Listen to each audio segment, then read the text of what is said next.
The coffee pot trembled in Emma's hand as she overheard the whispered conversation. 3 men in the corner booth, their eyes cold as winter. The moment he orders his usual black coffee, no sugar, we make our move. The Iron Wolves' president was about to walk through that door completely unaware that 3 men were waiting to end his life with a single predictable routine. The bell above the door of the Crossroads Diner chimed as Emma Martinez refilled sugar dispensers. Thursday mornings were usually quiet, but today felt different. She'd been working at the Crossroads for 3 years, long enough to know the regulars from the riders just passing through. The diner sat at the intersection of Route 66 and County Road 12, making it a natural stopping point for motorcycle clubs traveling across the Southwest. This morning, 3 men occupied Booth 9, the corner booth with clear sightlines to both entrances. Their leather cuts bore no club patches, the first warning sign. Emma had served them once already. They'd barely touched their food, spending more time watching the parking lot. The youngest one kept checking his phone. The older man, built like a linebacker with a scorpion neck tattoo, hadn't stopped staring at the main entrance. The third man, lean with a gray beard, tapped his fork against his plate in a rhythm that made Emma's skin crawl. Emma made her way across the diner, but her path took her close to Booth 9. That's when she heard it. The moment he orders black coffee, no sugar, we move. That's the signal. Colt always orders the same thing. Emma's hand froze. Black coffee, no sugar. She knew exactly who they were talking about. Colt Reaper Daniels, president of the Iron Wolves Motorcycle Club, stopped at the Crossroads every Thursday morning at 9:30. Regular as clockwork, always sat at the counter, always ordered black coffee with 2 eggs over easy, always left a $20 tip. The rumble of approaching motorcycles vibrated through the diner's windows. Emma looked out to see 5 bikes pulling into the lot, their riders wearing the Iron Wolves colors. The man at the front, maybe 50, with silver threading through his dark beard and eyes that seemed to catalog everything in a single glance, was unmistakably the club's president. Colt Daniels moved with the quiet confidence of a man who'd survived things most people couldn't imagine. 4 men followed him in, taking positions near the entrance and exits. Colt himself walked to his usual spot at the counter, nodding to familiar faces. Emma glanced back at Booth 9. The 3 men had gone rigid. The scorpion neckman's hand had disappeared under his jacket. The moment he orders black coffee, no sugar, we move. Her blood turned to ice. Colt settled onto his stool. Good morning, folks. Beautiful day for a ride. She watched in horror as Colt reached for his menu. She could see the 3 men in Booth 9 shifting, hands moving toward their jackets. In 30 seconds, maybe less, Colt would give his order and trigger his own execution. Time seemed to slow. Every instinct screamed at her to stay out of it, to keep her head down, but she couldn't. Maybe it was the way Colt had helped Martha carry groceries to her car last month. Or maybe it was simply because watching someone die when you could prevent it was something she couldn't live with. Before she could second-guess herself, Emma moved. She glided towards the counter with smooth efficiency, coffee pot in hand. Morning, Colt. The usual today. He looked up at her. You know it, Emma, he said, starting to speak. This was it. In seconds, he would say the words, and the men in Booth 9 would turn the Crossroads into a crime scene. Emma leaned forward to pour coffee, bringing her face close to his ear. Don't talk, she whispered. Colt's hand froze halfway to his coffee cup. She felt him go absolutely still, every muscle suddenly alert. His eyes snapped to hers, searching her face with laser intensity. You know what? He said carefully. I think I'll just take the coffee for now. Let me look at the menu a minute. Across the room, Emma saw the 3 men in Booth 9 exchange confused glances. Without the signal they'd been waiting for, they were lost. Colt lifted his coffee cup and took a sip. It was completely wrong for 3 would-be killers who needed him to say one specific phrase. Emma stepped back, her legs shaking. She'd done it. She'd prevented a murder without anyone realizing what had just happened. Except Colt knew. And in Booth 9, 3 very dangerous men were beginning to realize that their carefully laid plan had just crumbled to dust. Colt's fingers wrapped around his coffee cup. Behind his practiced smile, His mind was racing. In his world, unexpected whispers from strangers usually meant one of two things: betrayal or salvation. Everything all right, boss? Ghost, his vice president, appeared at his elbow. In reality, his hand was resting inside his jacket, fingers on his weapon. Perfect, Colt said. But nothing was perfect. In the corner of his eye, he caught movement from booth 9. The three men were shifting restlessly. Ghost. The three men in booth 9. You see them? Yeah, been nursing the same drinks for an hour. Ordered food they're not eating. Colt nodded. Men who didn't belong. Men with a purpose. The waitress appeared again, this time at a table near booth 9. She's been listening, he realized.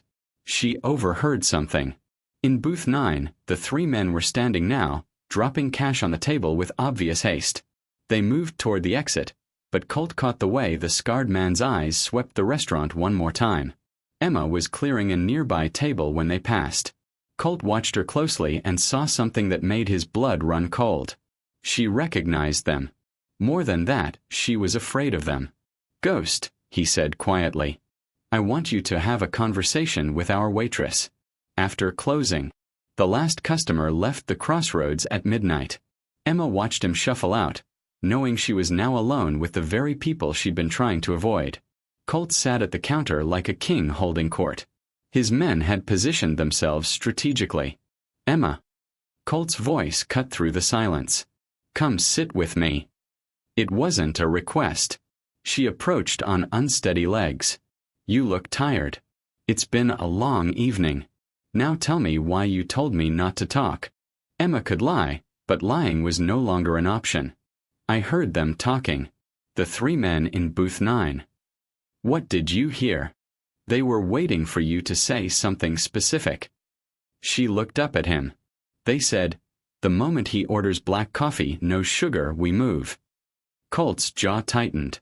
Behind him, Ghost's sharp intake of breath was audible. You're certain? Yes. Your Thursday morning routine. Everyone knows you always order the same thing, same way. For a long moment Colt said nothing. Why warn me?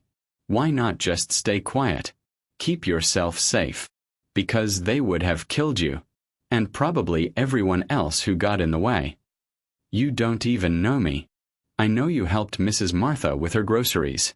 I know you tipped the busboy $50 at Christmas because his mom was sick. I know enough. Colt smiled, the first genuine expression she'd seen. You have good instincts, Emma, but they might have gotten you killed. Her phone buzzed. Without thinking, she glanced at it and her face went white. What is it? With trembling fingers, Emma showed him the message. We know who you are. We know where you live. This isn't over. Colt's transformation was instant. He snapped his fingers and his men moved with military precision. Ghost, we're taking her to the compound now. He turned to Emma. Pack a bag. You're under my protection now. What's happening? Colt smiled. It was the smile of a predator. Your new friends are about to learn why nobody threatens what's mine. 3 days later, Emma stood in the main hall of the Iron Wolves compound. The past 72 hours had been a blur of safe houses, and the gradual realization that her old life had ended the moment she whispered, Don't talk. You look nervous, Ghost observed. Colt entered, carrying maps. Emma, we're going to end this tomorrow night. She'd been expecting this. Men like Colt didn't run from threats. They eliminated them. What do you need me to do? Be yourself, he said, spreading maps across his desk. Tomorrow night, the Demons Run rally. 5,000 riders, perfect cover. Ghost leaned forward. We've leaked information that you'll be there under Colt's protection. Bait, Emma said flatly. Bait with teeth, Colt confirmed. They're desperate. Their plan failed. They need to finish this. He pointed to the rally grounds. We'll have people at every exit. They'll try to isolate you. Use you to draw me out. That's when we'll have them. Colt withdrew a small device. Transmitter, receiver, GPS tracker. You'll never be out of contact. I won't lie. There's risk, but this is the only way to end it. Emma thought about the messages that kept finding her. She couldn't hide forever. What happens after? You saved my life. In my world, that creates bonds that don't break easily. You'll always have my protection, but protection comes with obligations. The weight of those words settled on her shoulders. When do we start? She asked. Colt's smile was sharp as a blade. Tomorrow night. The Demon's Run rally grounds vibrated with the thunder of 5,000 motorcycles. Emma moved through the crowd in jeans and leather, feeling every inch the part of a biker's old lady. Breathe, Colt murmured. I can feel them watching. Southeast corner. Ghost's voice crackled in her earpiece. Scorpion Neck just arrived. The rally was in full swing. Perfect cover for predators stalking prey. In 5 minutes I'm excusing myself, Colt said softly. You'll be alone for 10 minutes. Colt, she said suddenly. Will I ever be able to go back to being normal? His expression softened. There's no going back, Emma. But that doesn't mean there's no going forward. Ghost's voice crackled. Movement. Scorpion Neck heading toward the maintenance area. Colt squeezed her shoulder. It's time. He kissed her forehead with theatrical flair. I'll be right back, darling. Then he was gone. Emma moved toward the quieter maintenance area, following the script. I'm moving to position, she whispered. Copy that, Ghost replied. We have eyes on all 3 targets. The maintenance area was nearly empty. Emma positioned herself near parked Harleys. Nice bikes, aren't they? Emma turned to find Scorpion Neck approaching. Up close, she could see prison tattoos, scarred knuckles. Yes, beautiful machines. Beautiful, he repeated, moving closer. That's funny, considering you're about to come with me for a conversation about your biker boyfriend. Behind him, the young man emerged. In her peripheral vision, Graybeard was cutting off her retreat. I don't think so, Emma said. I don't think you have a choice. Scorpion Neck reached inside his jacket, but instead of his gun, he froze. His eyes widened in fear. All around them, men in Iron Wolf's cuts emerged from shadows, weapons drawn. Gentlemen, Colt's voice cut through the air like a blade. I believe you wanted to have a conversation. 2 weeks after Demon's Run, Emma sat in the same diner where everything had begun, but nothing was the same. The Crossroads had been completely renovated. Jake still worked the grill, but now there were always Iron Wolves members at the counter. You're thinking too hard, Colt said from across the booth. Emma looked up, just wondering what happened to them. Does it matter? I suppose not. They told us everything before they departed. Rival club from Nevada wanted our territory. They were wrong. He reached into his jacket. Inside the box was a medallion, the Iron Wolves emblem in silver. What does this mean? It means you're family now. Not by blood, but by choice. He leaned back. Protection, money, opportunities, but also expectations. Loyalty, discretion. Emma held the medallion. And if I want to leave someday? Colt's laugh was soft. You stopped being a civilian the moment you whispered, "Don't talk." There's no undoing that. He gestured around. But why would you want to? You have respect now. Security. Purpose. Emma looked around the Crossroads through new eyes. Safer, protected. Jake smiled more. The waitressing job is yours, Colt continued. But you'll have other responsibilities. Sometimes I'll need you to listen, to watch, to be my eyes where my guys would stand out. Emma touched the medallion. She thought about her old life, the cramped apartment, the endless worry, the invisibility. Now she was visible, protected, important, dangerous. To good instincts, Colt said suddenly, raising his coffee cup. Emma's heart stopped. Then she understood, not a careless repetition, but acknowledgement of how far they'd traveled. She raised her cup. To good instincts. They drank together in the diner where she'd saved his life and lost her old one, sealing a bond that would define whatever came next. Outside, the highway hummed with ordinary traffic. Inside, a waitress who was no longer just a waitress sat with a man who commanded an army, planning a future that would be anything but ordinary. Emma had learned the most important rule.